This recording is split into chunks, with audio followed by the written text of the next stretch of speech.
नमस्कार दीपक दादा हवामान अंदाज. आज 9 जुलै 2026. सॅटेलाईट पिक्चर बघा. अरबी समुद्रातून ढगांचा एक दायरा महाराष्ट्र आणि उत्तर भारतात जातो. ॲक्सेस ऑफ मान्सून ट्रप ही उत्तर भारतात सरकली आहे आणि पाण्याची बाब देखील भरपूर आहे. भारतीय हवामानशास्त्र विभागाचे जर इशारे बघितले तर उत्तर आणि दक्षिण पश्चिम महाराष्ट्रामध्ये ऑरेंज बेल्ट त्या ठिकाणी आज दिसतो. तर तितकीशी पावसाची शक्यता नसली तरी आजचा हा बेल्ट आहे. उद्या संपूर्ण महाराष्ट्रात ग्रीन बेल्ट दिसतो, म्हणजे पावसाचे प्रमाण हे 10 जुलैला उद्या कमी होऊन जाते. मात्र 11 जुलैला जर बघितलं तर विदर्भाच्या भागात पुन्हा येलो बेल्ट दिसतो. बाकी राज्यामध्ये ग्रीन बेल्ट त्या ठिकाणी आपल्याला दिसतो. मागील जर 24 ते 36 तासातील पावसाचे इशारे जर बघितले तर मुंबईच्या किनारपट्टीवर जोरदार पाऊस झाला. काल महाराष्ट्रात 120, नाशिकमध्ये 120 मिलीमीटर पाऊस कोसळला, तुम्ही बघू शकता. तर IMDच्या GFS मॉडेल नुसार पाहिलं तर आज पश्चिम घाटावरती आणि कोकणावरती आणि पश्चिम घाटावरती पावसाच्या शक्यता या दिसतात. तितकंसा फक्त आज 9 तारखेलाच उत्तर महाराष्ट्राच्या भागात आणि उत्तर छत्रपती संभाजीनगर आणि पूर्व भागात त्या ठिकाणी दिसतात. जी ट्रप होती ती ट्रप आता उत्तर भारतात सरकली. कमी दाबाच्या क्षेत्रात तुम्ही बघू शकता की मध्य प्रदेशच्या वर एक सर्कल दिसतं त्या ठिकाणी. मात्र कोकण किनारपट्टीवर ढग सक्रिय राहतील आणि तुरळक पावसाची शक्यता त्या ठिकाणी बनताना दिसते. साधारणपणे 10 तारखेनंतर राज्यातील पावसाच्या शक्यता ह्या खूपच कमी होऊन जातात, तुम्ही बघू शकता. मात्र ढगाळ वातावरण हे राहणार. मात्र विदर्भ आणि मराठवाड्याच्या भागामध्ये 11 तारखेनंतर स्थानिक वातावरण निर्माण होऊ शकतं तापमानामुळे. त्यामुळे हा अंदाज लक्षात घ्या. तर मित्रांनो बघा, पुढील अंदाज बघू आपण आता. तर आता असं दिसतं की बघा 10 तारखेला जर बघितलं तुम्ही तर कमी दाबाचे क्षेत्र उत्तर भारतात सरकले. मात्र जो वाऱ्याच्या दिशा आणि येलो जो झोन दिसतो तो आहेच. म्हणजे आपल्याकडे पाऊस नसेल, मात्र ढगाळ वातावरण हे राहील. ढग वाहतील. क्वचित प्रसंगी तुरळक पाऊस येऊ शकतो पुढील 8 दिवसापर्यंत.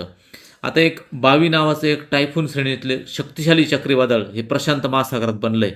त्याच्यामुळे काय होतं, मान्सूनची सर्ज आहे, मान्सूनचा जो बाष्प आहे ते त्या ठिकाणी खेचतं. बघा तुम्ही बघू शकता 22 टायफून हे फिलिपाईन्सकडे येताना दिसतंय किंवा जपानकडे जाताना दिसतंय. 2 ट्रॅक आहे. त्याचा प्रभाव काय होतो तुम्ही बघू शकता की बंगालच्या उपसागरातून बाष्प त्या बाजूला खेचलं जातं आहे. मागच्या 10 दिवसापूर्वी देखील एक तयार झालं होतं. तर ते बघा साधारणपणे जपानच्या आसपास येऊन ते डिप्रेशन बनतं. त्याचा प्रभावानुसार नंतर असं दिसतं की पॅसिफिक ओशनमध्ये ठिकठिकाणी आपल्याला चक्राकार परिस्थिती फिरताना दिसते. ही भारताकरता चांगली गोष्ट आहे. त्यामुळे आपल्याकडे मध्य भारतातून जे कमी दाबाचे पट्टे जाणार ते बांगलादेश पासून येतात आणि बंगालच्या उपसागरात येऊन आपल्याकडे ते पाऊस देतात. आता ॲनिमेशन बघा. आजचे ॲनिमेशन जर बघितले तर राज्यातील पाऊस हा उद्यापासून बराच कमी होतो आहे. मात्र ढगाळ वातावरण हे राहणार आहे. तर 11-10 जुलैचं बघू शकतात तुम्ही ॲनिमेशन की कशा प्रकारे आहे. जसं जसं 11 जुलै जवळ येते तर पश्चिम घाटावर ढगाळ वातावरण राहील. राज्यात तितक्याशा पावसाच्या शक्यता या नाही आहे. 12-13 जुलैला विदर्भाच्या भागात, गडचिरोली भागात पावसाच्या शक्यता दिसतात. येलो बेल्ट त्या ठिकाणी आपल्याला सक्रिय दिसतो. मात्र 14 जुलैला देखील राज्यामध्ये पश्चिम घाटावरती ढगाळ वातावरण निर्माण होऊन तुरळक पावसाची शक्यताही बनताना दिसते. 16 जुलैच्या आसपास देखील तितकी पावसाची शक्यता आपल्याकडे राज्यात कुठेच दिसत नाही. मात्र स्थानिक वातावरण निर्माण होईल, कारण ग्रीन बेल्ट जर दिसतो तर आपल्याकडे होऊ शकतो. मात्र गुजरात ते केरळ एक ऑफशोर ट्रप विकसित होताना दिसते. म्हणून 17 तारखेपासून पश्चिम घाटावर कदाचित झड पाऊस लागू शकतो, लक्षात घ्या. त्याच्यामध्ये नंदुरबार, धुळे, नाशिक, पुणे, सातारा, कोल्हापूर ह्या भागामध्ये पावसाच्या शक्यता सरी येऊ शकतात.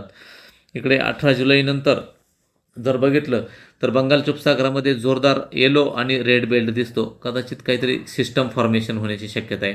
तर मध्य भारतातून एक येलो बेल्ट पुढे सरकताना आपल्याला दिसतो हा 20 जुलैला. त्याचा परिणाम स्वरूप आपल्याकडे कदाचित विदर्भाच्या भागाकडून पावसात सुरुवात होण्यास दिसते.